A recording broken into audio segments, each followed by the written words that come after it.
नारायण नारायण श्रीमन नारायण नारायण नारायण श्रीमन नारायण नारायण नारायण श्रीमन नारायण नारायण नारायण श्रीमन नारायण नारायण नारायण। बोलिए प्रेम से श्री कृष्ण भगवान की जय। श्रीमद् भागवत पुराण की जय। हम सब लोग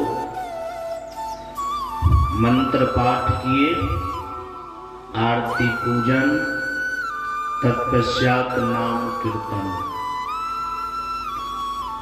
विषय वस्तु के तरफ हम सब लोग कुछ ध्यान देंगे। श्रीमद् भागवत पुराण में बाल बच्चों के विषय में दिया गया है कि हम सुंदर बाल बच्चे को कैसे जन्म दें। सुंदर बाल बच्चे को जन्म देना बहुत बड़ा धर्म है।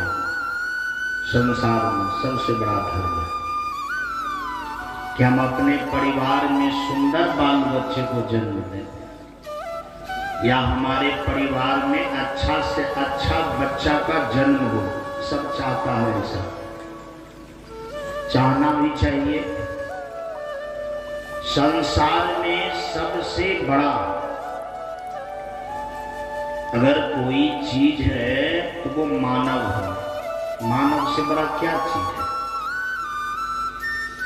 मानव अगर नहीं रहे तो सोना चांदी का कोई कीमत होगा? मानव अगर ना रहे तो जमीन जगह का कोई कीमत होगा? मानव अगर नहीं रहे तो फल फूल का कोई कीमत होगा? मानवे है, इसीलिए सब कुछ का कीमत है। मानव है तब न 20 टका बोतल पानी बिक जाता है। अगर मानव नहीं होता तो 20 टका लीटर पानी बिकता। तब मानव है तब न कपड़ा लत्ता का कीमत है। मानव नहीं रहता तो कपड़ा की क्या जरूरत? मानव के अलावा कोई कपड़ा लत्ता पहनता है? कुछ नहीं। तो मानव है इसीलिए सब कुछ का कीमत है। तो मानव सबसे बड़ा चीज है। अपना लोग का जो ये शरीर है ये बहुत बड़ा चीज है। इससे कीमती बड़ा चीज कुछ भी नहीं है। एक बात पर ध्यान दीजिए, इस शरीर को ही ना रखने के लिए दुनिया का तमाम फल फूल अन्न मेवा मिष्टान ये सारा चीज है शरीर को ना रखने के लिए। तो दुनिया में सबसे आगे रहना चाहिए मानव को, पीछा नहीं रहना चाहिए। लेकिन अपना लोग पीछा पीछा चलते हैं। जैसे कभी कभी धन का पीछा हो जाते हैं, कभी कभी गलत चीज का पीछा हो जाते हैं, जबकि हम लोगों के शरीर से सब कुछ को क्या रहना चाहिए? पीछा रहना चाहिए, क्योंकि यह सबसे कीमती चीज है। इसी बात को भूल जाते हैं। तो मानव को चाहिए कि हम सुंदर संतान को जन्म दें।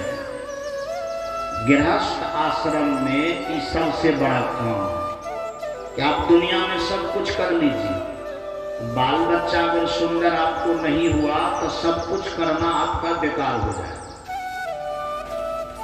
हमारी बात पर ध्यान दीजिए, सब कुछ करना बेकार हो जाए। इसीलिए किसी ने बड़ा सुंदर कहा है, पुत्र भया तो क्या धन संचय, कुपुत्र भया तो क्या धन संचय। यदि आपको सुंदर पुत्र हो गया तो धन संचय यानी धन को जमा करने की जरूरत नहीं है, वो अपने धन जमा कर लेगा। बढ़िया बेटा होगा तो अपने कमा धमा करके अमीर हो जाए। कुपुत्र भया तो क्या धन संचय, अगर गड़बड़ बाल बच्चा हो गया तो धनो संचय कीजिएगा तो सब गड़बड़ा देगा। तो दोनों में संचय करने की जरूरत नहीं है, बढ़िया होगा तो अपने कमा लेगा, गड़बड़ होगा तो रखबे नहीं करेगा। तो धन से पहले ही दिमाग लगाएं कि हम बाल बच्चे को सुंदर कैसे बनाएं। तो सुंदर बनता है कि हम जन्म जब सुंदर ढंग से देंगे तब सुंदर बाल बच्चा बनेगा। एक सन्यासी आत्मदेव नाम के ब्राह्मण को शिक्षा दिया, सत्यम शौचम दया दानमेकं भुक्तं तु भोजनम वर्षावधि स्त्रया कार्यं तेन पुत्रो इति निर्मला। कि सुंदर बाल बच्चे को जन्म देने की क्या तरीका है। पेड़ पौधे को भी लगाने का तरीका है ना, है? मक्का को छींट दीजिएगा तो होगा, उसको रोकना पड़ता है नियम से, उसका दूरी निश्चित होता है, इतना इतना दूरी पर मक्का लगाइएगा तो होगा। गेहूं का भी नियम है कि एक कट्ठा में इतना बीज देना पड़ेगा, इतना खाद देना पड़ेगा, इतना बार पटवन करना पड़ेगा। उसी तरह से बाल बच्चे को भी जन्म देने का नियम है ताकि वो बढ़िया बने, अच्छा बने, सुंदर बने। वो नियम है 1 साल तक स्त्रियां सत्य बोले, पवित्र से रहे, दया करे, दान करे। इसके बाद सात्विक भोजन करे। कौन सा भोजन करे?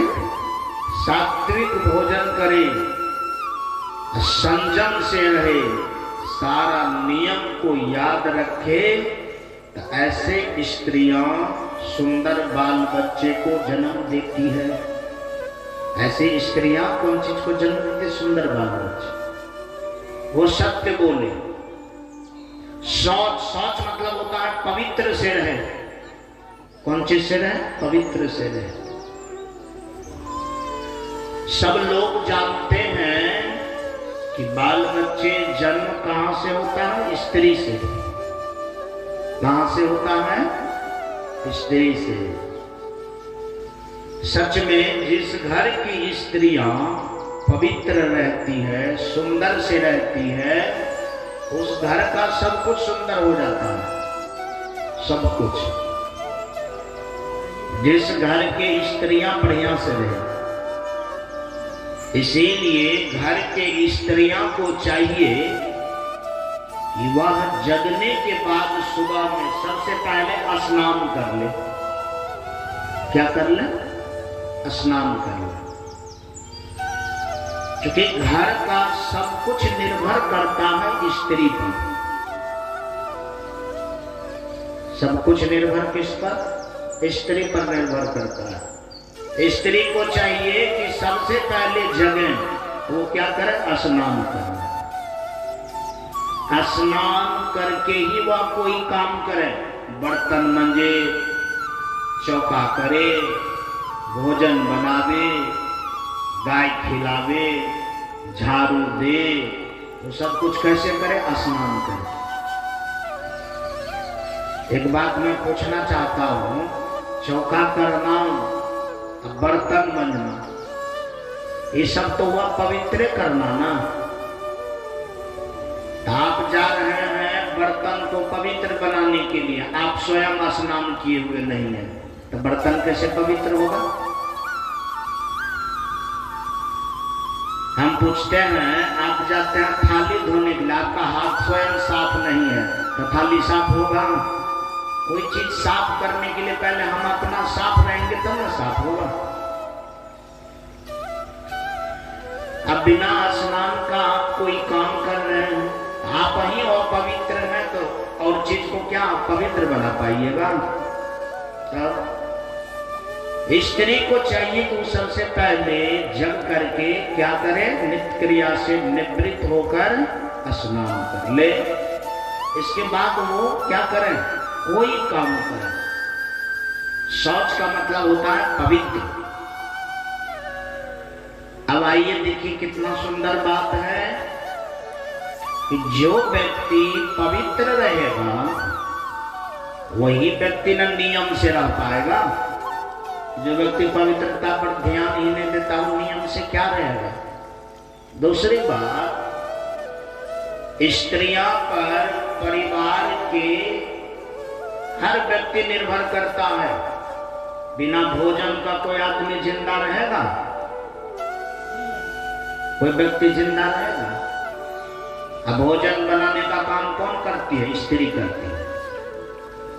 बताइए, जिस चीज के बिना जिंदा कोई नहीं रहेगा वो चीज कौन बनाती है? स्त्रियां ही बनाती है। बहुत सुंदर नियम है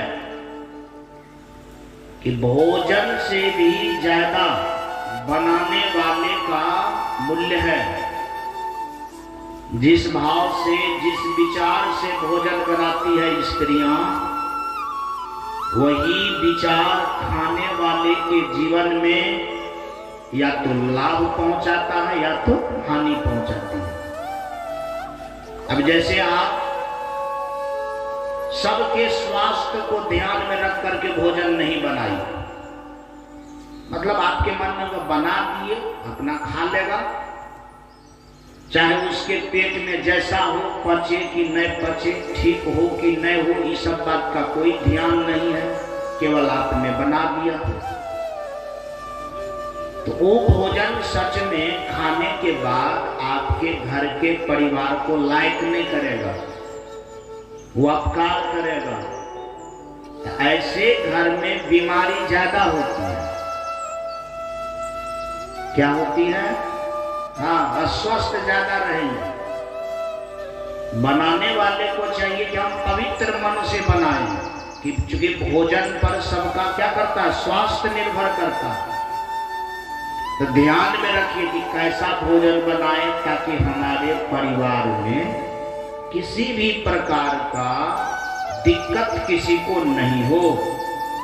ऐसा समझ करके क्या करना चाहिए, भोजन बनाना चाहिए। उस हिसाब से नमक, उस हिसाब से तेल, उस हिसाब से मसाला देना चाहिए ताकि किसी को अपकार नहीं करे। ऐसा व्यक्ति दुनिया में है कि बच्चा के लिए अलग भोजन बनाता है, अपना लिए अलग भोजन बनाता है। क्या समझ में आ रही है?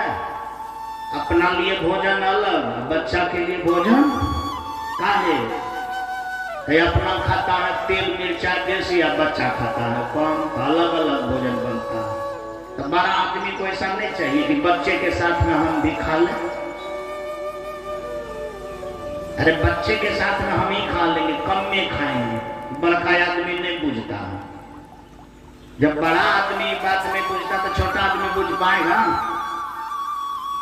एक बहुत सुंदर कथा है। एक बार महात्मा गांधी नमक छोड़ने वाला अभियान शुरू किया। बात समझ में आ रही है? हाँ, नमक छोड़ो अभियान।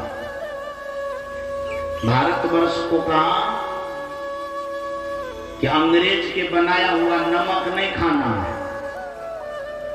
तो नमक क्या किया महात्मा गांधी, छोड़ दिया। तो छूटता है कोई चीज मन से। आप जो सोचेगा कि ऊपर से कोनो चीज छोड़ देंगे तो नहीं हो पाएगा। कोनो चीज जो छूटता है क्या होता है, मन से। ललन बाबू मोबाइल को बंद करके सुनिए बढ़िया, एक बार जयकार कीजिए, बोलिए प्रेम से श्रीमद् भागवत पुराण की जय। तो महात्मा गांधी मन से नमक छोड़ दिया।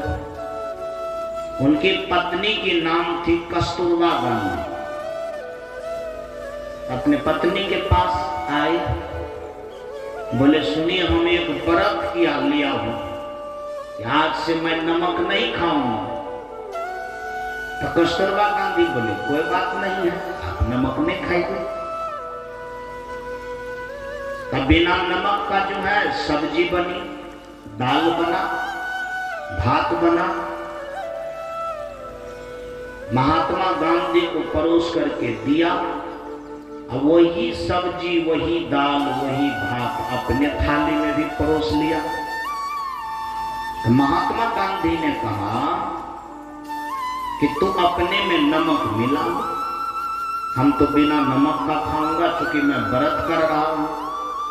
कस्तूरबा ने बोली कि जब आप व्रत कर रहे हैं नमक छोड़ दीजिए तो दो भोजन काहे के लिए बनेगा, हम भी आज से नमक छोड़िए जी, जैसा आप खाइएगा वैसा मैं भी खाऊंगा। महात्मा गांधी को यह बात बहुत अच्छा लगा कि वास्तव में कितना समझदार आदमी है कि जो मुझे अच्छा लगता है, जो मैं करता हूं उसमें ही सहयोग करती है। अच्छा पवित्र विचार का हुआ ना मन, तो पवित्र विचार का हुआ तब न नियम रह गए। तो उसी प्रकार से हम लोग भी नियम बना लेंगे कि नहीं जो बच्चा खाएगा वही हम भी खाएंगे, तो स्वास्थ्य कभी गड़बड़ाएगा नहीं। बच्चा के लिए बनाता है अलग है, अपना लिए तेल मिर्चा बेसी देकर के बनाता है अलग। इसका मतलब है कि इस बात पर अपना लोग कभी कंधे नहीं देता। स्त्री को चाहिए पवित्र मन से सबके स्वास्थ्य को रखते हुए ध्यान में भोजन क्या करना चाहिए, बनाना चाहिए जी। ये भी एक पवित्रता है। आज ये पवित्रता की बहुत कमी है। सब घर के बुढ़िया बुढ़वा रोता रहता है कि ऐसा भोजन बनाता है कि न पेट में पचवे करता है, न कुछ नहीं लगता है कि अब हम बचेंगे, अब कम में समय में क्या हो जाएंगे, विदाई हो जाएंगे। कहे तो एक भी कुत्ता वो बढ़िया ढंग से भोजन बना करके हम लोगों को नहीं दिया करती। ये भी पवित्रता है। बात समझ में आ रही है? तो सोचम के अंतर्गत यह भी आता है। इसके बाद दया भाव। दया का मतलब हुआ कि हम एक दूसरे का सहयोग करें। एक दूसरे का क्या करें, सहयोग करें। सहयोग का मतलब कि हम मदद करें एक दूसरे का। मदद करने की तो बात छोड़ दीजिए, आदमी ऐसा सोचता है कि तू नहीं करेगा तो मैं भी नहीं करूंगा, वो करेगा तब ये करूंगा, नहीं तो कार्य स्थगित हो जाएगा। दया की कोई भी बातें नहीं होती हैं। बातें ये होती हैं कि आपको भला जो हो काम बराबर होना चाहिए।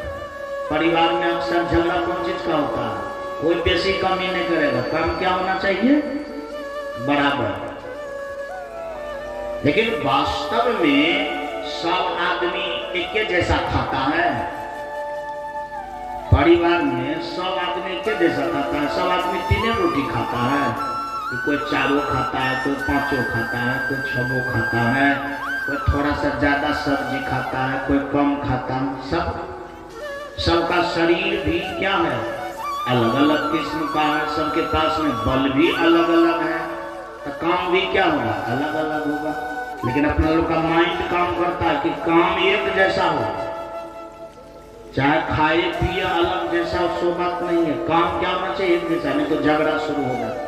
सहयोग की भावना रखें। अच्छा चलो कोई बात नहीं है, वो आदमी कम में किया तो कोनो बात नहीं, हमारे पास में भगवान शरीर में शक्ति दिया है, इसलिए हम ज्यादा ही करेंगे। शरीर से जो जितना काम करता है, शरीर को जो जितना चलाता है, उसका शरीर उतना सुंदर रहता है।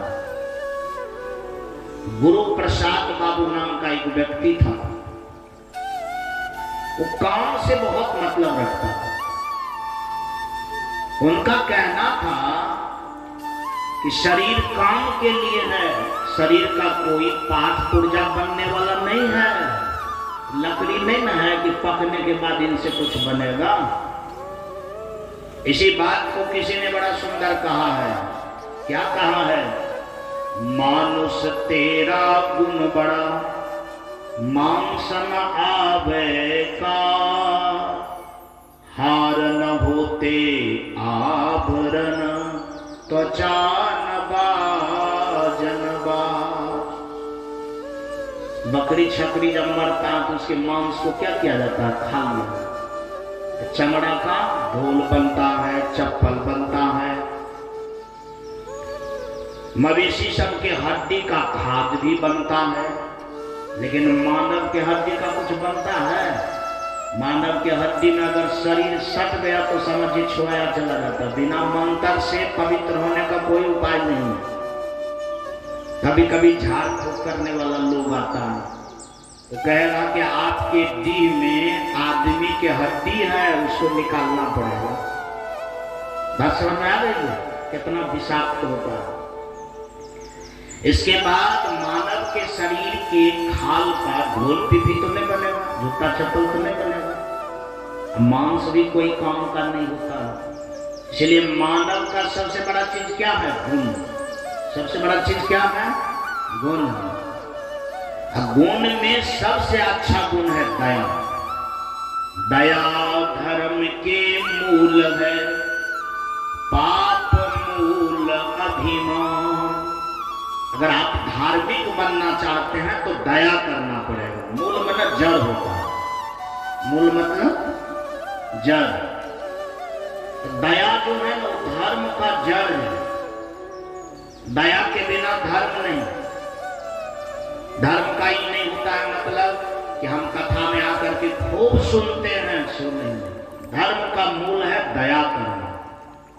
धर्म का मूल क्या है? तो जब धर्म के मूल को पकड़ लेंगे, दया करेंगे, तो तालाब के मछली मरेगा? तब क्या होगा? तो दया करके उसको खाना मिलेगा। पानी अगर तालाब में कम जाएगा तो पानी दिया जाएगा, नहीं, ताकि वो बढ़िया से रहे। ये नाम है दया। दूसरी बात कि जितना भी जीव जंतु सब कटता है, ये सब कटेगा, सबके अंदर में धर्म का मूल हो जाएगा और सब कटना खोटना क्या हो जाएगा? बंद हो जाएगा। जब तक व्यक्ति के अंदर में धर्म निवास नहीं करेगा, धर्म के मूल दया निवास नहीं करेगा, तब तक जीव वध करने वाला बात नहीं छूटेगा। छूटेगा? नहीं छूटेगा। कभी कभी अपना लोग कहते हैं कि धर्म स्थान पर बलि होता है। धर्म स्थान पर अगर बलि होगा तो ये बातें लिखा रहेगा कि दया धर्म के मूल है, पाप मूल अभिमान। किसी भी शास्त्रों में इस तरह की बात नहीं आया है, लेकिन हाँ पशु यज्ञ की बात आया है। कौन यज्ञ की बात आया है? बोलिए सब। पशु यज्ञ गृहस्थ आश्रम को करना चाहिए। उसका नियम देखिए कितना सुंदर से वेद में आया है। कहा गया है कि जिस जीव को आप दरवाजे पर बांध करके रखते हैं ना, बांध कर। कितने लोग भैंस पोसते हैं, कितने लोग गाय पोसते हैं, कितने लोग बकरी पोसते हैं। कहा जिन पशु को आप बांध करके रखते हैं दरवाजे पर, उस पशु को आप अपने से पहले भोजन कराइए। कि उसको भोजन पहले भर पेट करा दीजिए, तब आप खाइए। यह पशु यज्ञ। ये कौन सा यज्ञ है? अपने से पहले उसको खिलाइए। काहे? क्या कारण है? तो उसका कारण बताया है कि आपने उसको गला में रस्सी लगा करके रखे हैं, इसलिए वो कहीं जा नहीं सकता है, अपने से कुछ कर नहीं सकता है। आप तो खुले हैं, इसीलिए सबसे पहले उनको भर पेट खिला दीजिए, तब आप खाइए। आप अपना गए आंगन, दाल भात सब्जी और परवल के तरुआ भर पेट खा लिए। अब पशु जो है इधर भूसा देख करके उसके मन में ही नहीं होता है कि हम खाएं, बेचारी भूखी है, तो प्रायश्चित आपको लगेगा। क्या लगेगा? बोले सर। तब इसका मतलब है कि आपके हृदय में दया नहीं है। आपके हृदय में दया नहीं, आप खा लिए, उसको नहीं दिए खाने की। तो पशु यज्ञ कहता है। गृहस्थाश्रम। ये पशु यज्ञ कब होगा? जब व्यक्ति के अंदर में दया होगी। क्या होगी? दया होगी। तो दया भाव जब ही होगा तो सहयोगी हो जाएगा। लोग क्या हो जाएगा? सहयोग करेगा, एक दूसरे का सहयोग। स्त्रियों को चाहिए कि वो सहयोग करे, दया की भावना हो। जब उनके गर्भ में बच्चा पलता हो, ये सब गुण यदि उनमें होगा, बच्चा भी क्या होगा? उसी गुण से पलेगा। उसी गुण से क्या होगा? पलेगा। और जैसा खाए अन्न वैसा बने मन। तो जैसा अन्न मां खाती है, बच्चा भी उसी अन्न से पलता है। बात समझ में आ रही है? मतलब जैसा अन्न मां खाती है ना, वही अन्न से बच्चा क्या होता है? पलता है। विष्णु पुराण के 14वां अध्याय में बड़ा सुंदर ढंग से लिखा गया है यह सारी बात कि मां के पेट में जब बच्चा रहता है तो समझिए वो बच्चा नहीं है, बड़का महात्मा।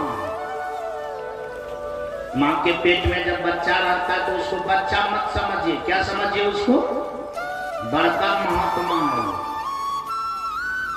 बाहर में जो महात्मा सब रहता है, जब वो कहता है कि मैं अन्न नहीं खाता हूं, हम खाली फले फूल खाता हूं, तब उसको लोग कहते हैं फलाहारी बाबा है। कौन बाबा है? फलाहारी बाबा है। बहुत करगर है। 12 साल से ये आदमी अन्न नहीं खाया, खाली क्या खाता है? फल फूल रस। एक बाबा बोले कि हम ज्यादा नहीं खाते हैं, खाली 5 किलो फल के जूस पीता हूं 24 घंटा में। कितना? 5 किलो फल के जूस पीता हूं, बेसी नहीं खाता हूं, बस इतना से ही काम चल जाता है। और उसको पता नहीं है कि 5 किलो फल का दाम 1000 टका है। 1000 के दाल चावल यदि लाएगा तो मैं समझता हूं कि 20-25 आदमी क्या करेगा? बोले सब लोग भर पेट खा ले। वो 25 आदमी का अकेले खाता है।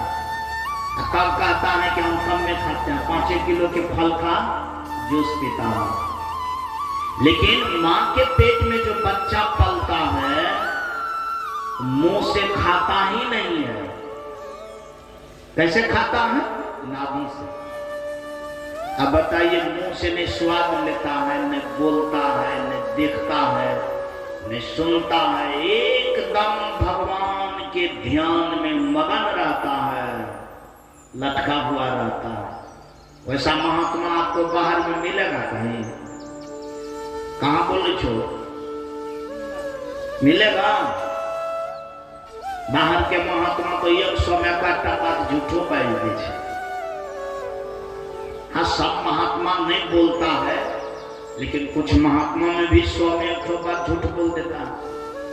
लेकिन जब मां के पेट में बच्चा रहता तो बोलता ही नहीं है, एकदम मुंह को बंद किए हुए रहता, मौन।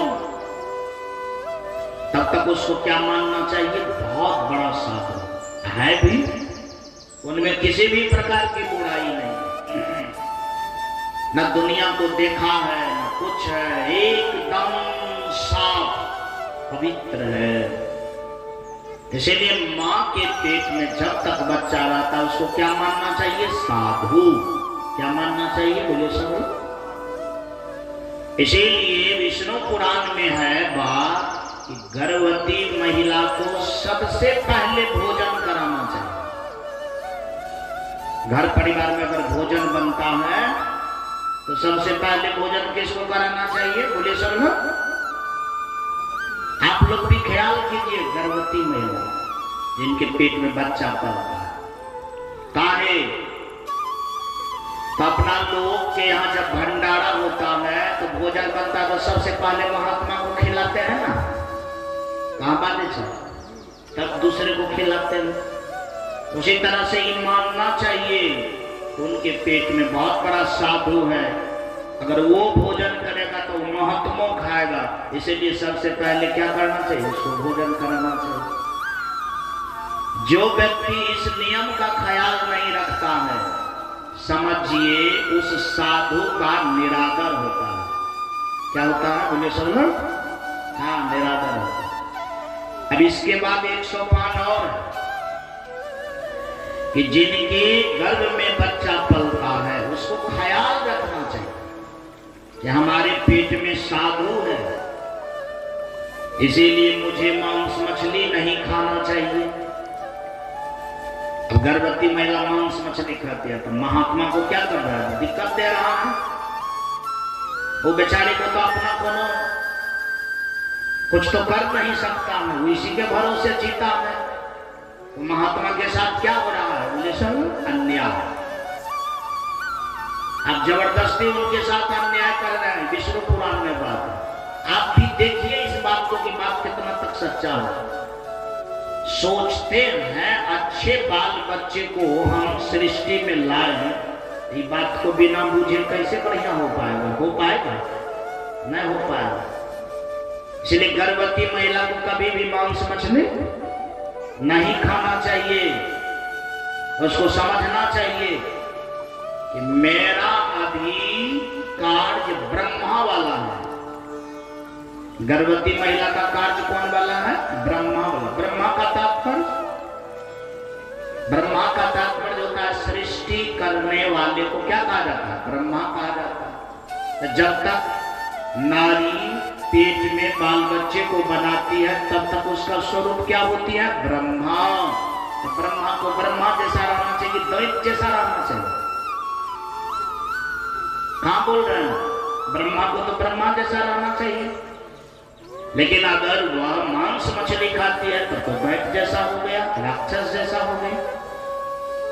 तो उसको ये भी ध्यान में रखना चाहिए कि मैं ब्रह्मा हूं। ब्रह्मा नाम है देवता का, सृष्टि करने वाले का। इसलिए मैं सृष्टि करने वाली हूं, अभी मैं बना रही हूं बहुत सुंदर बच्चे को। इसलिए मुझे सावधानी से रहना चाहिए। क्या रहना चाहिए?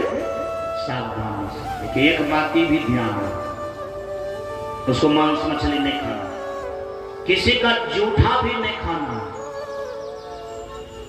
क्या करना है? हाँ, जूठा भी खाएगा तो फिर पेट में साधु है, फिर गड़बड़ा जाएगा। नियम से रहना, संयम से रहना है, एकांत में शयन करना है, अकेले शयन करना है, हर वक्त भगवान के नाम लेते रहना है। बोलिए प्रेम से वृंदावन बिहारी लाल की जय। बड़ा सुंदर बात आई है श्रीमद् भागवत पुराण में। हिरण्यकश्यपु की पत्नी कयाधु को नारद मुनि के आश्रम में रहने का मौका मिला। आप लोग कभी आश्रम में रहे हैं? किसी आश्रम में 5-10 दिन? तो आप अपने साथ इनको भी नहीं रखे होंगे। आप रहे हैं कभी आश्रम में? नहीं रहे। आप 2 दिन कथी लगा हुआ? अच्छा, इनको भी साथ में रखे हुए थे? कोनो बात नहीं, को 2 दिन रहे तो बहुत रहे। कयाधु को बहुत दिन तक नारद मुनि के आश्रम में रहने का क्या हो गया? मौका मिल गया। उन समय में कयाधु के पेट में प्रहलाद पल रहा था। मतलब कयाधु उन समय में गर्भवती थी, उसके पेट में कौन सा लड़का? मतलब प्रहलाद नाम का भगत। और आश्रम में क्या होता है? पूजे पाठ में होता है। सुबह हुआ, सब नित्य क्रिया से निवृत्त हुई, स्नान कीजिए, मंदिर जाइए, पाठ कीजिए, कीर्तन कीजिए, ध्यान कीजिए, प्रार्थना कीजिए, यही सब तो होता है। महात्मा सब भी नाम कीर्तन करवाता है। तो नारद मुनि का तो आप जानते करते हैं, नाम कीर्तन 24 घंटा चलता है बिना की तार पर। श्रीमन नारायण नारायण नारायण, श्रीमन नारायण नारायण नारायण, श्रीमन नारायण नारायण नारायण, श्रीमन नारायण नारायण नारायण, श्रीमन नारायण नारायण नारायण। ई जाप चलते रहते। अब 24 घंटा ई जाप के शरण में रहे, कया भू शुद्ध बुद्ध रहेगी कि नहीं रहेगी? वहां तो हर वक्त जाप करने की बात, शुद्ध आहार, सुंदर वातावरण, पेट में बच्चा पल रहा है। वो बच्चा जो है पेट में ही भगवान का भक्त हो गया। क्या हो गया? बोले सुनो, भगवान का भक्त हो गया। इतना सुंदर भक्त हुआ जिसका विवरण हम आप लोग को सुनाएंगे। इसका मतलब है कि भले पुरुष गड़बड़ हो, लेकिन नारी अगर सुंदर हो जाती है तो बच्चा एक नंबर हो जाएगा। सब लोग जानते हैं हिरण्यकश्यप गड़बड़ आदमी था। कौन आदमी था? गड़बड़ आदमी था, पापी था, दुख देने वाला था। उसके पास में दया नाम की कोई चीज नहीं थी, पवित्रता नाम का कोई चीज नहीं था। नाम तो खैर लेवे नहीं करता था वो भगवान का, चूंकि भगवान से बैर करता था। लेकिन उसकी पत्नी कयाधु महात्मा के पास में कुछ दिन रहा और उनके सानिध्य में जिया, बच्चा हो गया भगवान के भगत। तो बाल बच्चा किस पर निर्भर करता है? पुरुष पर कि महिला पर? बोली, महिला पर। अगर वो चाहे कि बढ़िया बच्चे को हम जन्म देंगे तो वो दे सकती है, लेकिन उनको ये विधान समझना पड़ेगा।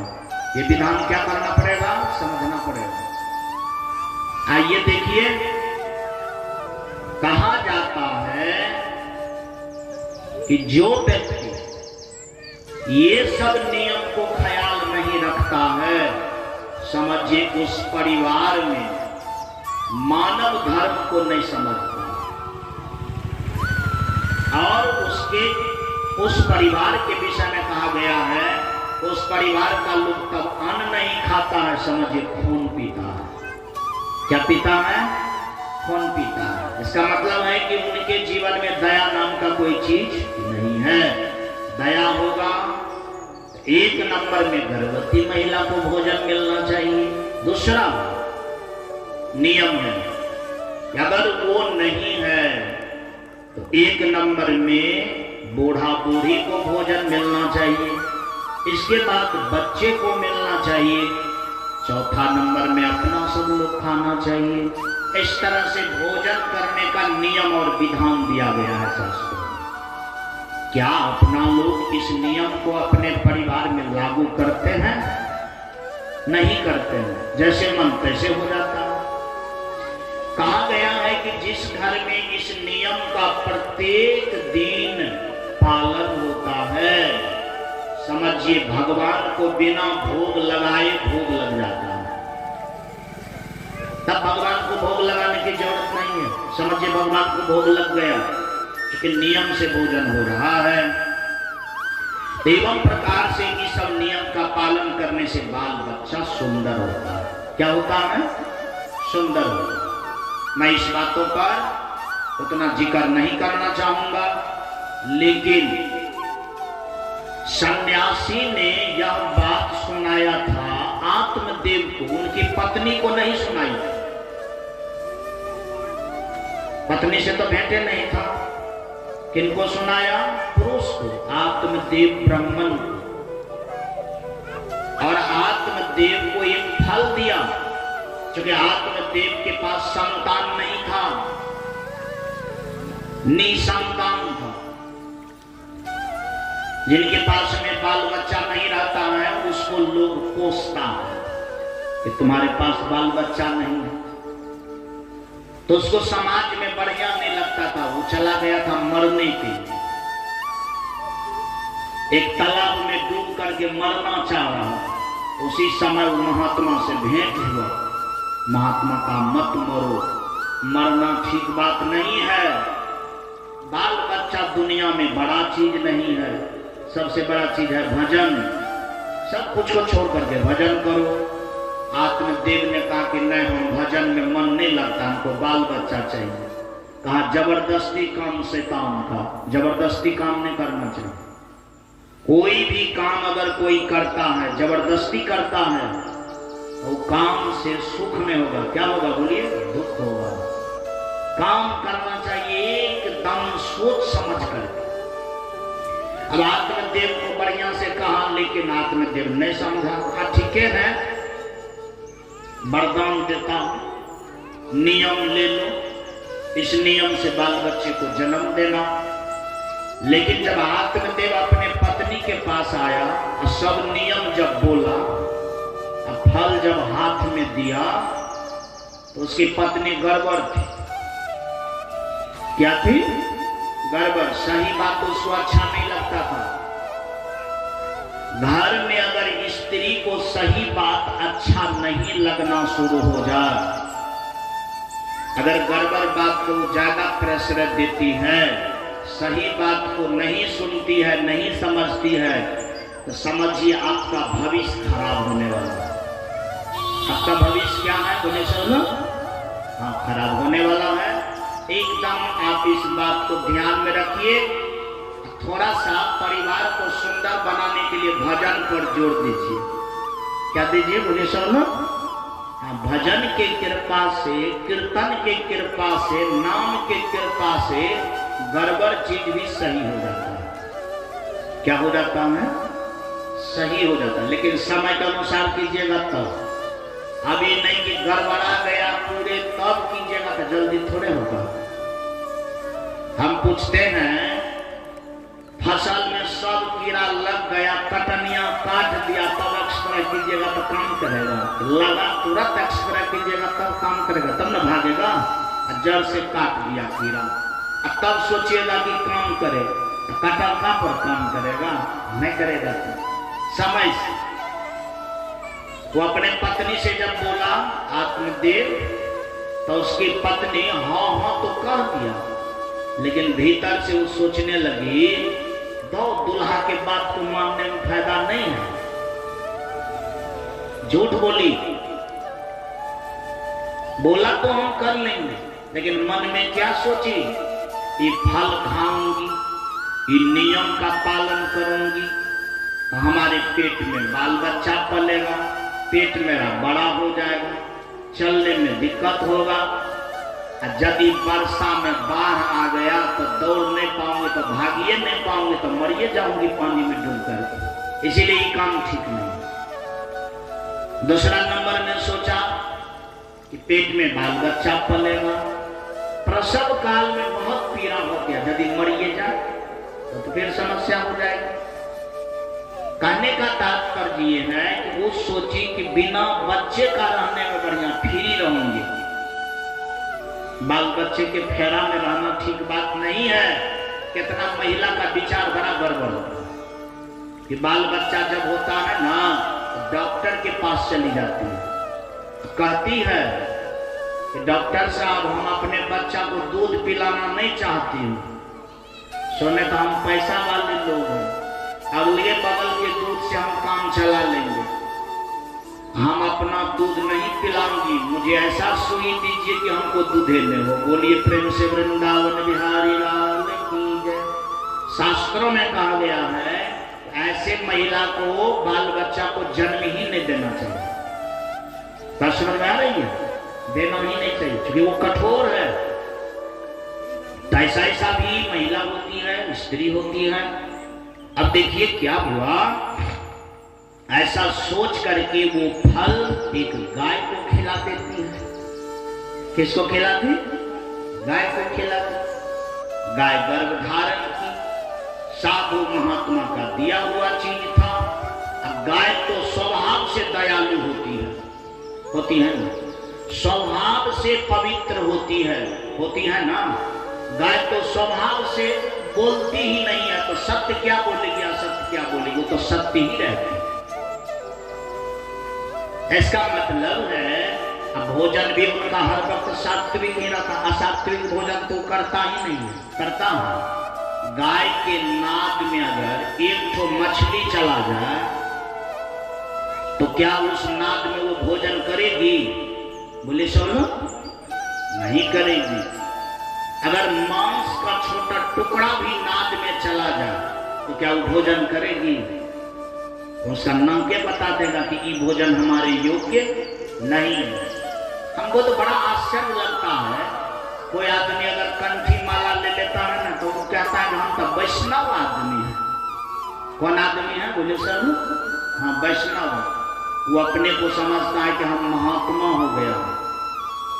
लेकिन एक बात मैं उस वैष्णव लोग से पूछना चाहता हूँ, ठीक है आप महात्मा है, बढ़िया बात है, घमंड कौन चीज का?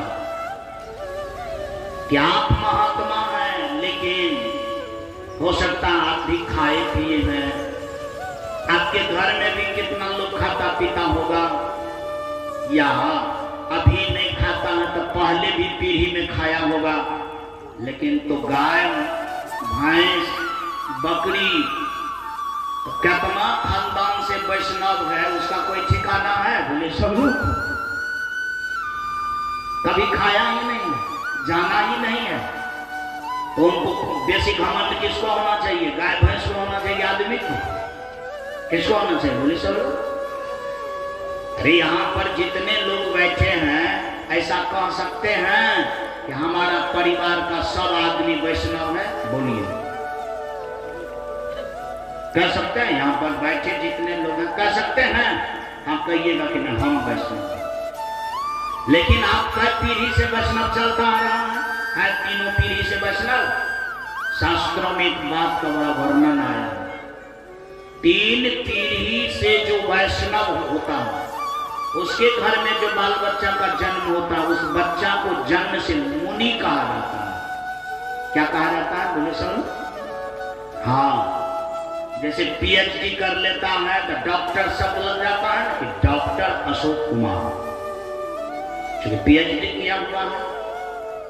ठीक उसी तरह से 3 पीढ़ी से जिनके घर में मांस, मछली, अंडा, शराब नहीं खाया है, जैसे दादा वाला पीढ़ी में, पिता वाला भी पीढ़ी में, बेटा वाला भी पीढ़ी में, तब जो बच्चा होगा उसके घर में तो जन्म से क्या होगा? बोले सब आदमी मुनि। मुनि बनने का ये तरीका है, मुनि बनने का ये तरीका है। कहा है कि यदि सृष्टि पर जिस वक्त सभी मुनि जन्म लेगा, कौन सा जन्म लेगा? बोले सब मुनि। कहा पुनः फिर सतयुग हो जाएगा। क्या हो जाएगा? हाँ, तब कहने की जरूरत नहीं है। आज से धरती पर सब आदमी समझ लेगा तब ना 3 पीढ़ी के बाद सतयुग आएगा। कहाँ बातें चलती हैं? लेकिन उल्टे चलता जा रहा है। बूढ़े बुजुर्ग आदमी जब मिलता है तो कहता है बाबा हमारे जमाने में, हमारे गांव में वो सब चीज नहीं आता था, लेकिन अब तो हमारा पोते पोती नहीं मान रहा है। तो डिमोशन हुआ कि प्रमोशन हुआ? बोली सब ना, तो डिमोशन हो गया तो अपना लोग को रहना व्यर्थ है ना, है व्यर्थ है कि नहीं? अपना लोग को रहते डिमोशन हो गया, अपना लोग को तो इस बात का लाज होना चाहिए। क्या होना चाहिए? लाज होना चाहिए। होना क्या चाहिए? प्रमोशन। क्या होना चाहिए? प्रमोशन कैसे होगा? देह दशा दिखाने से होगा। गजेंद्र बाबू बात, देह दशा दिखाने से प्रमोशन होगा? प्रमोशन होता है विचार को परिवर्तन करने से। प्रमोशन कैसे होगा? विचार को बदलने से, सुंदर बनाने से। एवं प्रकार से ये बात पर यदि आप ध्यान देंगे तो पता चलता है कि गाय गर्भवती हो जाती है, सुंदर बच्चा को जन्म देती है, आई झूठ बोल करके अपने बहन के बच्चा को ले आती है, कहती है मैं ही जन्म दिया। बात समझ में आ रही है? ठक ठोस करके। एवं प्रकार से 2 बच्चा हो गया। तो गाय से जो बच्चा जन्म लिया उसका नाम हो गया गौकर्ण। आदमी का शरीर था, गाय का कान था। बहन से जो ठग करके बच्चा लाया उसका नाम हो गया धुंधकारी। इसीलिए कि आत्मदेव के पत्नी का नाम धुंधली थी। क्या थी? धुंधली थी। दोनों बढ़ा, लेकिन 5 साल के ही अवस्था से धुंधकारी उत्पाती था। लार के ढेरी में आग लगा देना, किसी के घर में आग लगा देना, बच्चे को नदी में गिरा देना, बच्चे को कुआं में ठेल देना। मैं समझ में आ रही है?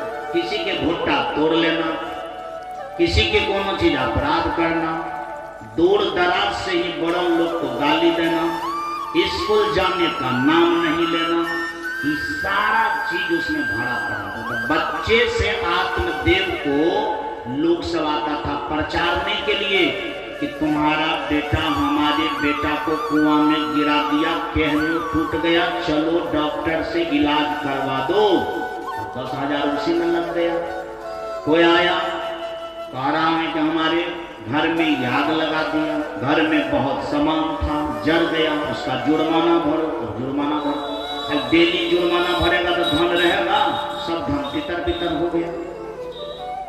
गलत संगति के कारण आदमी को खर्च ज्यादा होता है। बात सच है कि गलत? बोले सब लोग। दाल भात सब्जी खाने से आज तक दुनिया में कोई गरीब नहीं हुआ है। कान खोल करके सुनिए, गरीब अगर होता है इस संसार में, मांस मछली शराब तारी दारू पी करके गरीब होता है। आज तक कोई आदमी दाल भात सब्जी खाने से गरीब होता है? होता ही नहीं। एक देखिए, वो एक बार बोल देना पड़ेगा। बोलिए प्रेम से वृंदावन बिहारी राम की जय। आइए, मैं कह रहा था आप लोगों से कि एवं प्रकार से उनके पास में ये सब बातें हो गई। गलत संगत के कारण, अरे गलती का कोई सीमा रहता है? 2, 4, 5 नारी से भी संग हो गया। कहा जाता है गलती करते करते जब पर नारी से संग हो जाता है तब विनाश के घंटी बज जाता है। बोलिए प्रेम से वृंदावन बिहारी राम की जय। जब पर नारी पर जब दृष्टि जाता है ना, तब समझिए कि विनाश का अंतिम घड़ी आ गई। नहीं, रावण अगर सीता पर दृष्टि नहीं डालता, अंत होने का कोई भी गुंजाइश नहीं था। गुंजाइश ही नहीं था, राम जाता ही नहीं तो मरता। दुर्योधन द्रौपदी पर अगर कुघात नहीं करता तो वास्तव में लड़ाई इतना जोर शोर से आगे नहीं बढ़ता। हो सकता था बीच में कुछ इधर उधर की भी बातें संभव। जहां जहां पर इस तरह का बात हुआ, वहां वहां का विनाश क्या हुआ? निश्चित आ गया। देखिए क्या हुआ, उनको नारी से संग हो गया। नारी के मन में हो गया, पर नारी स्त्री, अगर कोई दूसरा स्त्री कोई पुरुष से संग करता है, उसका एक ही कारण है, ठगना। उसका एक ही कारण क्या है? ठगना।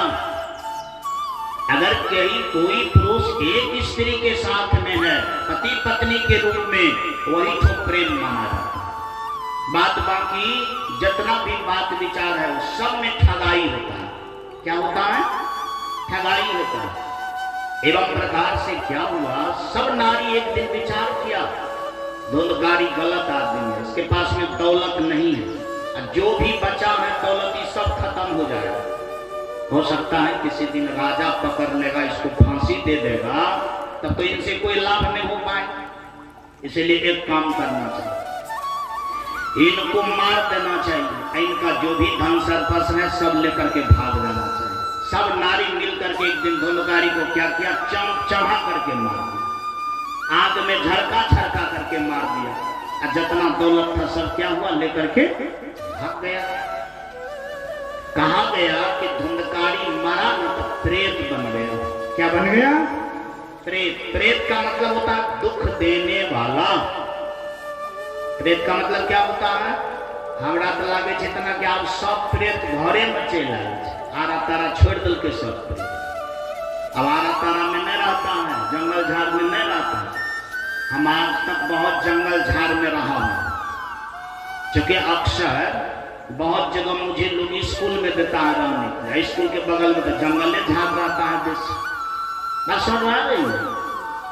तो रात में तो एक एक 2-3 आदमी को रहना पड़ता है। नहीं देखे हम प्रेत हुआ करते हुए कहीं पर।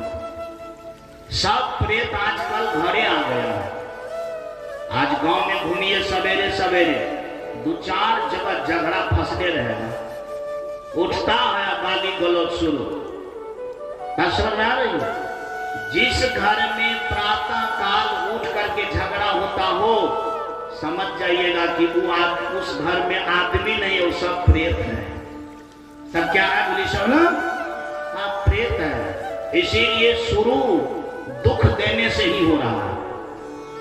जिस घर में मानव निवास करता है उस घर में शुरुआत पूजा पाठ से होता है। क्या होता है बोले सब ना, हाँ उस घर में शंख बजेगा, उस घर में करताल बजेगा, उस घर में झांझ बजेगा, उस घर में सुंदर सुंदर वातावरण होगा। उस घर के लोग फूल पत्ती तोड़ने के लिए जाएंगे, शुभ शुभ कार्य करेंगे।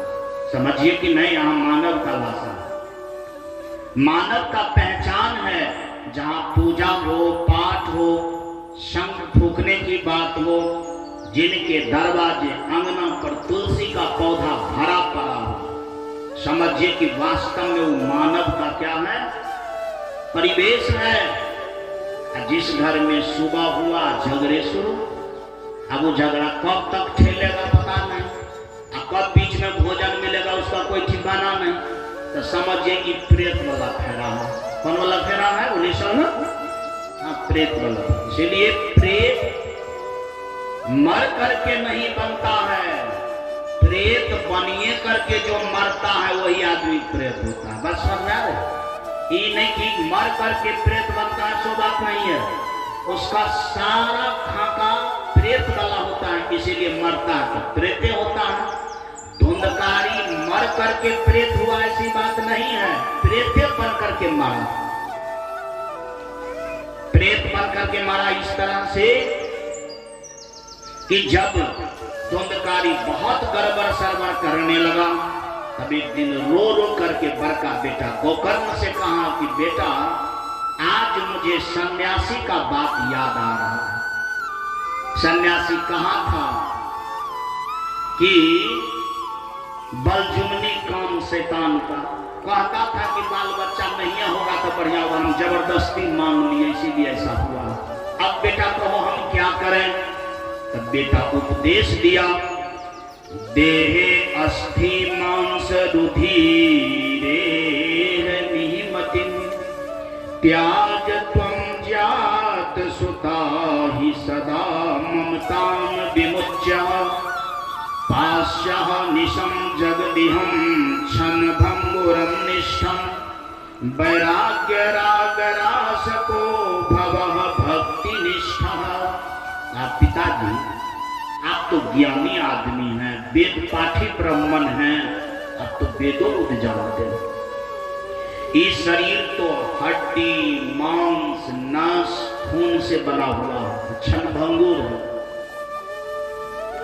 ये मोह ममता में आप क्यों पड़ रहे हैं, क्यों दुखी हो रहे हैं? ये सब का त्याग करके चलिए दोनों आदमी जंगल में पूजा पाठ करें। गौकर्ण की बात आत्मदेव को बड़ा अच्छा लगा।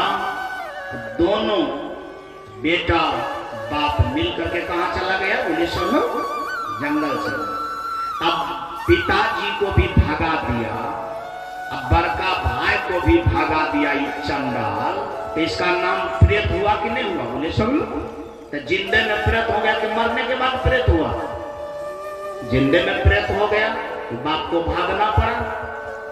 मुझे तो ऐसा मालूम पड़ता है कि छोटका छोटका जो भूत लगता है दिन सब में रात सब में, तो मंत्रिया तो 2-4 मंत्र फूकता है तो भूतवा भाग जाता है, 1 घंटा का मामला रहता है। लेकिन जब दिमागे उसका भूत हो गया है तो ये भूत वाला का मंत्र से काम चलने वाला है बोले सब।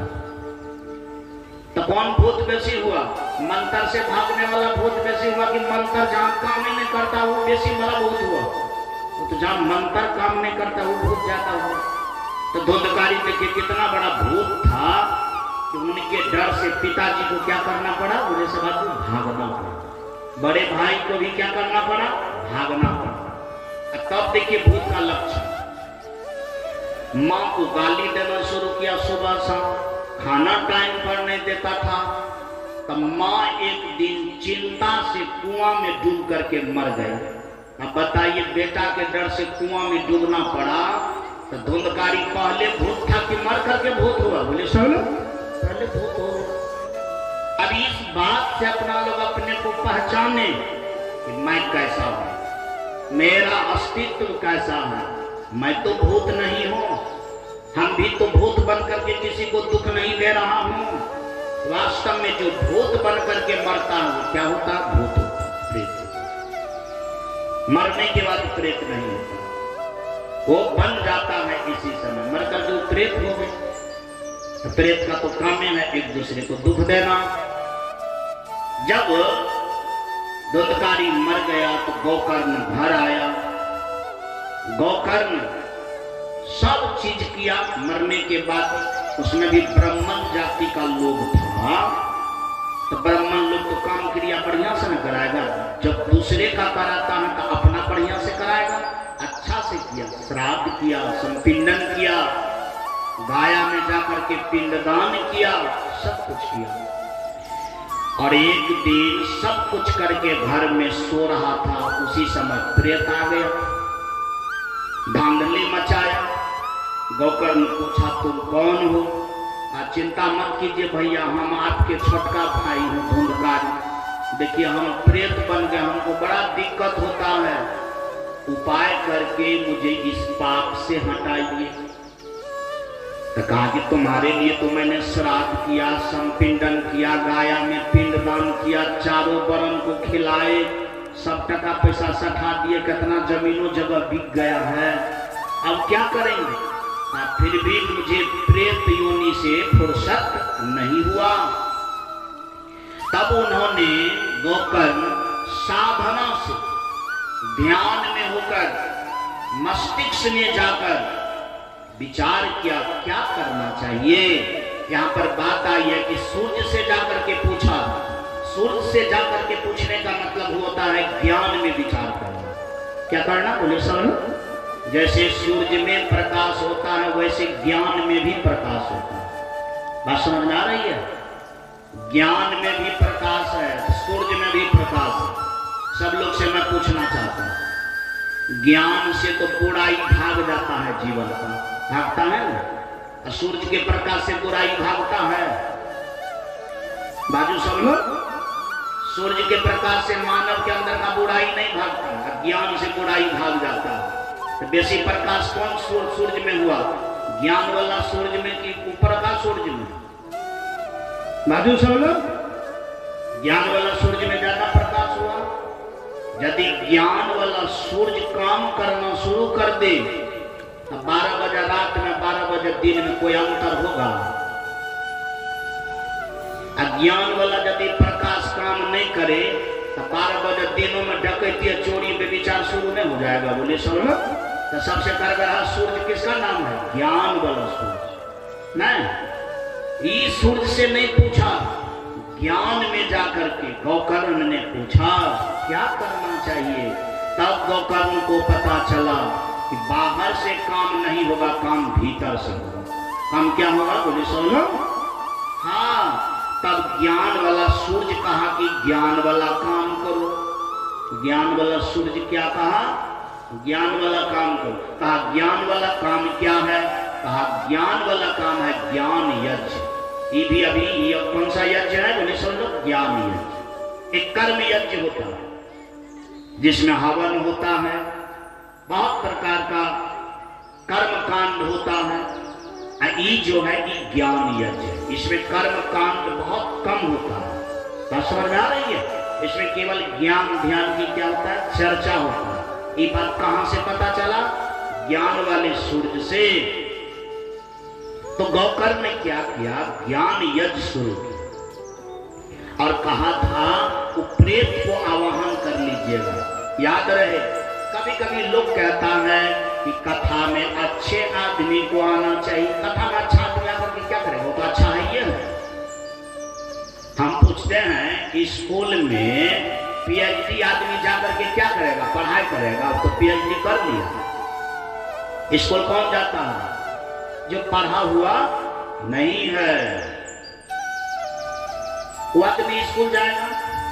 या इंटर कर लिया है तो बीए में पढ़ना फिर है तो बीए वाला स्कूल में जाएगा। जाता है कि नहीं जाता? एमए में पढ़ना है तो फिर एमए वाला स्कूल में जाएगा। मतलब जो पढ़ा नहीं है वो स्कूल जाएगा, जो पढ़ ले वो स्कूल काहे के लिए जाएगा? वास्तव में डॉक्टर के पास पेशेंट जाएगा कि स्वस्थ आदमी जाएगा? बाजू के जाएगा? पेशेंट जाएगा कि कहियो काल मन है कि नहीं डॉक्टर के घर आर घूम आदमी ककरा ककरा मन है? किसी के मन में होता है? डॉक्टर का लोग नाम तब याद लेता है जब बीमार हो जाता है। क्या हो जाता है? गौकर्ण को ज्ञान रूपी सूर्य से कब पूछना पड़ा? जब ये भूतवा वाला पेशेंट इसको तंग करने लगा कि नहीं हमको पाप से छोड़ा, ये मामला नहीं आता तो उस सूर्य से पूछने की कोई जरूरत पड़ता? बढ़िया से सब बात को समझिए। तो कथा गड़बड़ आदमी के लिए है। किस आदमी के लिए है? बोले सब लोग। हाँ, गड़बड़ आदमी। अगर बढ़िया आदमी ढेरों आ गया तो समझिए सक्सेस नहीं है। गड़बड़ आदमी अगर कमो आया तो समझिए कथा क्या है? बोले सब आदमी सक्सेस है। बढ़िया आदमी आकर के क्या करेगा? बढ़िया आदमी कथा करेगा, कथा का मस्करे करेगी। बढ़िया आदमी की जरूरत नहीं है, कथा को जो गड़बड़ लोग है उसकी जरूरत है। क्योंकि कथा क्यों गोकर्ण कर रहा है? गड़बड़ आदमी के लिए कि सही आदमी के लिए? बाजू सब लोग कहां बातें चलते? अरे भाई उसका गड़बड़ था उसके लिए ना कथा हो रहा है। कथा तो कोनो गांव के वैष्णव लोग को तो सुनाने के लिए नहीं हो रहा है, कथा तो प्रेत को सुनाने के लिए हो रहा है। हाँ, लाख साठ में बढ़ियों को वो सुन लिया ऐसा कोनो बात नहीं है, लेकिन कथा का कारण तो गड़बड़ आदमी है। कथा का कारण क्या है? बोले सुनो। हाँ, ज्ञान रत्नाकर के लिए है। आप समझ सकते हैं कि ज्ञान अगर हाईलाइटेड हुआ है नारद का, रत्नाकर को देकर के हुआ है? कहीं सुने हैं कि वैष्णव आदमी को देकर के हाईलाइटेड हुआ है? कहां बातें चल? आप इतना बात जानिए कि गड़बड़ आदमी को ज्ञान दिया, ब्रह्म ऋषि हो गया, हाईलाइटेड हो गया। क्या हो गया? हाईलाइटेड हो गया। गोकर्ण का कथा हाईलाइटेड कैसे हुआ? भूतवा को सुनाया तब ना हाईलाइटेड हुआ। भूतवा नहीं सुना तो हाईलाइटेड होता? इसीलिए गड़बड़ आदमी से घृणा नहीं करना चाहिए। क्या करना चाहिए? बोले सर घृणा नहीं करना चाहिए। गोकर्ण कहाँ कहा कि तू प्रेत छतरा से हमारा कोई मतलब नहीं है। अपना लोग के यहाँ यदि पुरखापति प्रेत बन करके आ जाता है, ऐसे प्रेत होता है नहीं। अगर आप ही जाता है बाइन के झूठ करवा भी, अपना लोग उसका निवारण सोचते हैं कि भगाने की बात सोचते हैं। बोले सब लोग क्या सोचते हैं कि बाबू भेना लो तो निवारण कर दो, थोड़ा कथा सुना दो, रुको सो कहते हैं। तो क्या कहते हैं? सुनो आए जे चले से चले काल से नहीं हो, तो बड़ा डर है सब। क्या होता है? दूसरा दिन फिर आ गया तो दूसरा दिन देख के बात बदल जाता है। काले कह लिया करो, अगर तू नहीं मानबो तो हमरा कुछ करे पड़ता। समझा रहे हैं? फिर चला जाता, फिर तीसरा दिन आ गया, तब वो मंतरिया को बुलाया जाता है कि शीशी में जो बंद करती है। कहा निवारण तो नहीं सोचा जाता कि बाबू भूत भाग गए तो उसको कथा सुना करके निवारण करते। क्या सोचता है? आपके प्रखंड में क्या सब सोचा है ये बात? हाँ, ये सोचा होगा कि बाबू बेसी गड़बड़ क्या रहा शीशी में बंद कर कटहर के गाछ के जड़ में गाड़ दो, सब दिन एकदम साइलेंट हो। बात समझ आ रही है? लेकिन गोकर्ण ऐसा नहीं सोचा। गोकर्ण सोचा कि नहीं, इसका निवारण कैसे होगा। ऐसा भाई किनके पास है कि यदि भूत भजबे तो निवारण कर देते? कहां बाजे छ? हमरा नहीं बुझाई छ कि ककरो भाई निवारण करता। सब सोचते कि फालतू टका खर्चा नहीं करना। लेकिन गोकर्ण कितना सुंदर आदमी है कि निवारण करने के लिए सोच रहा, आवाहन किया, कथा शुरू किया। कहा जब कथा शुरू किया तो एक दिन में कथा से फायदा हुआ कि 7 गिरा वाला बांस के बीच में वो भूतवा बैठता। 7 गिरा वाला बांस का तात्पर्य होता है कि जितने आदमी है यहाँ पर ये सब 7 गिरा वाला बांस है। ये बांस में बैठना संभव नहीं है। हर आदमी के अंदर में 7 चक्र होता है। कितना चक्र होता है बोलिए सुनो? 7 चक्र। जिनका 7 चक्र खुल जाता है समझिए वो आदमी को ब्रह्म से या प्रभु से मिलान हो जाता है। क्या हो जाता है बोलिए समझो? हाँ, प्रभु से मिलान हो जाता है। और जिनका 7 चक्र में एको चक्र खुला हुआ नहीं है वो आदमी सबसे शैतान होता है। बात समझ में आ रही है? जैसे सबसे नीचा में मूल चक्र है। कौन चक्र है बोले सुनो? बढ़िया से सुनिए इस बात को, बहुत सुंदर बात है। मूल चक्र में गणेश का वासा है। मूल चक्र में किसका वासा है? सब लोग बोलिए, सब याद रहेगा। मूल चक्र में किसका वासा है? गणेश। गणेश का मतलब क्या होता है? गणेश का मतलब होता है गण जोड़ ईश बराबर गणेश। गण मतलब होता है इंद्रियां, ईश मतलब होता है मालिक। जो इंद्री का मालिक बन गया उसे क्या कहते हैं बोले सब आदमी? गणेश। या जिसका सब इंद्री संयत हो उसका नाम क्या है बोले सब लोग? गणेश। इंद्री बुझे छो ना? क्या था इंद्री? 5 कर्म इंद्रियां हैं, 5 ज्ञान इंद्रियां हैं। 5 ज्ञान इंद्रियां कौन सा है? आंख है, कान है, दुहन, नाक 3 हुआ, जीवा 4, त्वचा 5। ये हो गया ज्ञान। ज्ञान इंद्रियां के द्वारा जानते हैं। कर्म इंद्रियां करने वाला, हाथ, पैर, मुंह, गुदा मार्ग, लिंग मार्ग, 5 कर्म इंद्रियां हो गई। 10 इंद्री पर जो बस कर लेता है उसी पॉइंट का नाम, उसी शक्ति का नाम गणेश है। इसीलिए कहा जाता है कि सबसे पहले पूजा किसका होता है बोलिए सब लोग? गणेश का। गणेश का पूजा का क्या तात्पर्य? जैसे सब इंद्री संयत हो जाएगा, बढ़िया हो जाएगा, तब ये तो पूजा पाठ शुरू होगा। कमल बाबू कहां बाजे छ?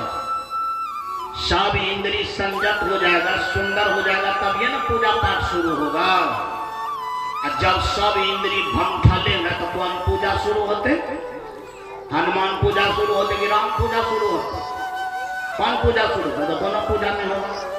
तो सबसे पहले गणेश का पूजा का मतलब होता है कि सब इंद्री सबसे पहले क्या हो जाए? संयत हो जाए, सुंदर हो जाए। इसलिए सबसे पहले किसका पूजा होता है? गणेश का। गणेश का वासा कहाँ है? मूल चक्र। कहाँ है बोले सब लोग? मूल चक्र कहाँ रहता है जानते हैं? लिंग मार्ग के नीचे, गुदा मार्ग से ऊपर वहां मूल चक्र है। मूल चक्र खुलने का तात्पर्य होता है कि विषय वासना से वो क्या हो गया? मुक्त हो गया। क्या हो गया बोले सब लोग? उसमें वासना नहीं है, उसमें वासना नहीं है। उनका शक्ति लिंग मार्ग से ऊपर हो गया। जब मनुष्य का शक्ति लिंग मार्ग में जमा रहता है तब उसके जीवन में विषय वासना रहता है। तब उसके जीवन में क्या रहता है? विषय वासना रहता है। तब तक उसका मन संयत नहीं रहता है, तब तक वो व्यभिचारी वाला काम ज्यादा करेगा, यानी उनमें व्यभिचार का लक्षण ज्यादा रहेगा। लेकिन जब मूल चक्र से व्यक्ति ऊपर हो जाता है, खुल जाता है, तब उसका मन क्या होता है? संयत हो जाता है। क्या हो जाता है बोले सब लोग?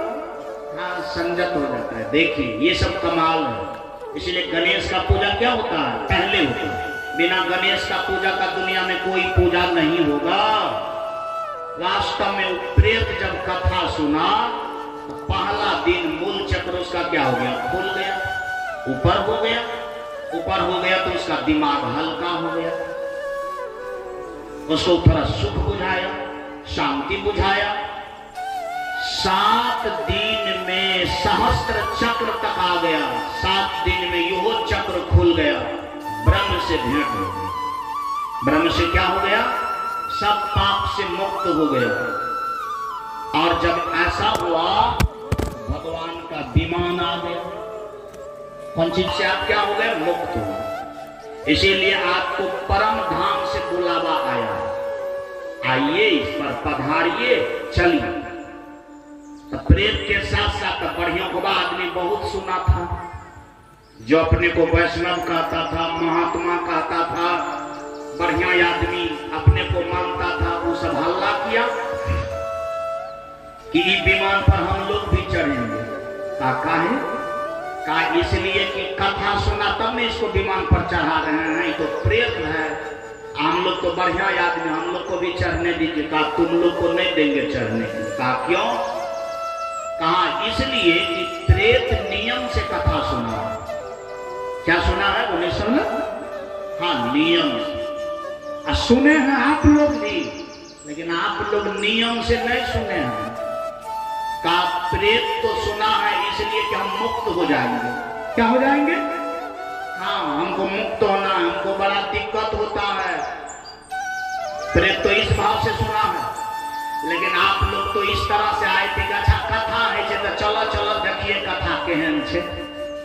आप तो कोनो मुक्ति के बहाना से तो नहीं सुने। सुन रहा भैया, जैसे बहुत लोग जो कथा में आते हैं तो कैसे आते हैं? अच्छा की कहबे, कहल कह रहा आबे ले तो जाए छी, उसको कोनो मुक्ति पाना है। फिर मन में होता है अच्छा देखे छिए केहन कथाकार छे, बढ़िया हेते तो सुनबे, नहीं हेते तो मतलब देख सुन लेंगे कि कैसा हो रहा है। इस बहाना से भी आता है। कितने लोग आता है कि देखते हैं अमुक आदमी का व्यवस्था कैसा है, हम भी 4 साल करेंगे तो उनसे बढ़िया व्यवस्था करेंगे। बस समझ में आ रही है? तो सबका पर्पस सब ढंग का रहता है। लेकिन प्रेत का तो न पंडाल से मतलब था, न पंडित जी से मतलब था। उसको मतलब था कि खाली हमारा पाप समाप्त हो जाए और इसके बाद हमारा बंधन क्या हो जाए, मुक्त हो जाए, हम चले जाए भगवान के घर। इधर बड़ा दिक्कत होता है। उसका एक ही बात है। बस समझ में आ रही? नियम किसको मानना चाहिए? नियम किसको कहना चाहिए? नियम कहना चाहिए कि जो केवल अपने मन में पाप मिटाने की इच्छा से या अपने गलती को त्याग करने की इच्छा से सुनता है, समझिए 1 नंबर यजमान है। मना बोले सब लोग? हाँ गजेंद्र बाबू, जैसे आप बैठे हैं, मत समझिए कि बैठने से यहाँ आपको पुण्य मिल जाएगा। आप भी ऐसा मत समझिए खाली बैठने से पुण्य मिल जाएगा। बैठे हैं लेकिन आपके मन में होना चाहिए ना, हम इसलिए बैठे हैं कि हम अपने बुराई को क्या करेंगे, त्याग करेंगे। हम इसलिए बैठे हैं, हम खाली बैठे नहीं हैं, हमको बुराई का क्या करना है, त्याग करना है। यदि इस भाव से आप कथा सुनिएगा तो जिस तरह से यानी धुंधकारी के लिए भगवान का विमान आया, तो आपके लिए भी क्या आ जाएगा, बोले समझ विमान आ जाएगा, हेलीकॉप्टर जरूर आएगा, एकदम निश्चित आएगा। इसके लिए आप बेदाग रहिए। बोलिए प्रेम से वृंदावन बिहारी लाल की जय। और सब आदमी को बड़ा मन छोट हुआ कि साथे साथ कथा सुने, देखते हैं भूत चल रहा है, हम लोग को छोड़ दिया। सब पार्षद का चिंता मत कीजिए, अब की बार यही हो जाएगा। दूसरा साल फिर कथा कहिए करने के लिए गौकर्म को।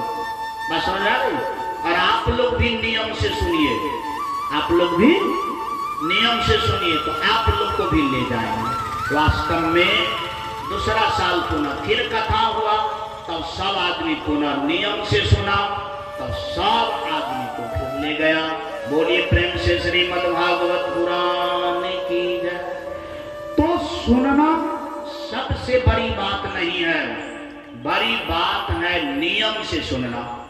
क्या सुनना बोले? सुनना, नियम से सुनना। एक बात और ध्यान में रखिए, बहुत लोग हैं कथा में, इस बात पर बात निर्भर नहीं करती है। निर्भर करती है कि अगर कथा में एक भी आदमी नियम से सुन लिया तो समझिए कथा हो गया।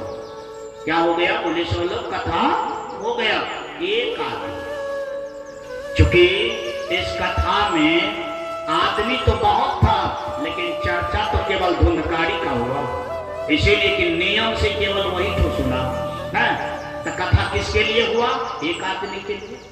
कथा किसके लिए हुआ बोले? सब लोग एक आदमी के लिए। एक बात और ध्यान में रखें, रामायण में 4 भाग है। एक काकभूषुंडी वाला भाग है, एक भरद्वाज वाला भाग है, समझ में आ रही है? एक शंकर भगवान और पार्वती वाला भाग। ये तीनों वक्ता हैं। जैसे जगवालक मुनि, भरद्वाज मुनि में एक आदमी वक्ता है, एक महात्मा। पार्वती और शंकर में शंकर भगवान वक्ता है, पार्वती क्या है बोले? सब आदमी श्रोता है। काकभूषुंडी गरुड़ महाराज में काकभूषुंडी जी महाराज वक्ता है, गरुड़ महाराज श्रोता है। ये जो रामायण में कथा हुआ है तो एक आदमी वक्ता है, एक के आदमी क्या है बोले? सब आदमी श्रोता। बस 2-4 श्रोता की जरूरत नहीं है। अगर एक कथा में एक श्रोता हो जाए, एक नंबर, समझिए कथा क्या हो गया? संपन्न हो गया। अगर कथा कितनो बड़ा है, व्यवस्था कितनो बड़ा है, अगर एक भी श्रोता नहीं हुआ तो वास्तव में वह कथा सक्सेस सफल नहीं हुआ। आइए देखिए, शंकर भगवान को तो अपना कनीय श्रोता मिला, शंकर भगवान को दूसरा कोई श्रोता नहीं मिला इस धरती पर। कोई ने कहा कि हमको कथा सुनाई, किसी न किसी तरह से उनकी पत्नी बोली तो शंकर भगवान के मन में हो गया कि अच्छा नहीं कोई मिल ले तो कम से कम पत्नी तो मिला, चलिए हम अपना जीवन को क्या करते हैं? सफल कर ले। वो भी कथा करके अपना जीवन को क्या किया? सफल कर लिया। इस दोनों मुनि में से एक मुनि को हुआ कि अच्छा चलिए कोई नहीं मिला तो बाबा जी को तो बाबा जी मिला, कम से कम ये भी कथा करके सुन करके क्या किया? जीवन को सफल बना लिया। काकभूषुंडी जी महाराज को पता चला अच्छा कोई कथा नहीं सुना, पक्षी की कथा कम से कम पक्षियों तो सुना। वो भी अपने जीवन को क्या किया? सफल कर लिया। लेकिन गोस्वामी तुलसीदास जी महाराज को कोई श्रोता नहीं मिला, एक कोठो नहीं मिला। तो ये अपने मन जो मन हुआ अपना लिख दिया कि भाई जकरा पढ़ना छो पढ़ो, नहीं पढ़ना छो नहीं पढ़ो, हमको श्रोता नहीं मिला। मतलब गोस्वामी तुलसीदास जी महाराज को श्रोता नहीं मिला, तो हमारा जैसा आदमी को क्या कोई श्रोता मिलेगा? बोलिए सुनो, जब गोस्वामी तुलसीदास जी महाराज को नहीं मिला तो मेरे जैसा आदमी को क्यों मिलेगा? ये तो मैं समझता हूं कि मिल जाता है जिस किसी तरह से वही 1 लाख है कि कम से कम कहने का मौका भी तो हो जाता है। बोलिए प्रेम से वृंदावन बिहारी लाल की जय। लेकिन मैं एक बात पर जोर देना चाहूंगा कि वास्तव में अगर सब एक एक करके श्रोता हुआ है, अपना लोग भी विचार करें कि हम लोग भी उसी तरह से एक श्रोता बने। क्या बने? बोले सब लोग श्रोता बने। क्योंकि श्रोता बनना कोई साधारण बात नहीं है। इसके विषय में रामचरितमानस में वर्णन आया है, श्रोता वक्ता ज्ञान निधि। श्रोता वक्ता कैसा होना चाहिए? ज्ञानी होना चाहिए। श्रोता वक्ता क्या होना चाहिए? ज्ञानी। अब ज्ञानी 2 प्रकार का होता है। ये चलो किसी के पास में ज्ञान है लेकिन वो बोलता है तो दूसरा समझियो रहा है, तो समझने का ज्ञान हुआ कि नहीं हुआ? ये निर्णय करना है कि नहीं जो बोला जाता है सही बोला जाता है, इसको रखना है, इसको करना है। अगर ऐसा दिमाग से वह आदमी सोच रहा है तो समझिए वो ज्ञानी है। क्या है? ज्ञानी है। अब वक्ता बोलता जा रहा है, श्रोता के मन में होता है अपन तू बाजन, तोरा बात से हमरा कोई मतलब नहीं, तू अपन 3 घंटा बाजन टाइम पास करन, 3 घंटा के बाद हम अपन काम पर जा, तू अपन काम पर चल जा। इसका मतलब है कि श्रोता वक्ता ज्ञानी नहीं हुआ। श्रोता वक्ता का तात्पर्य होता है कि वक्ता की बात श्रोता समझता है, और श्रोता जो नहीं समझता है वक्ता ये बात पूछ करके पुनः फिर समझाता है। इसका मतलब है कि दोनों यदि ज्ञानी होता है तब प्रभु इसकी बात होती है। क्या होती है? प्रभु इसकी बातें होती है। तो मुझे पूर्ण विश्वास है कि खंडार प्रति गांव में यह कथा हो रहा है, तो मैं समझता हूं यहाँ एक श्रोता नहीं अनेकों श्रोता है, और वास्तव में श्रोता सुनकर वक्ता बोलकर अपने जीवन को धन्य बनाएंगे और पुनः परमात्मा के घर अच्छा लोकेशन के अनुसार जाएंगे।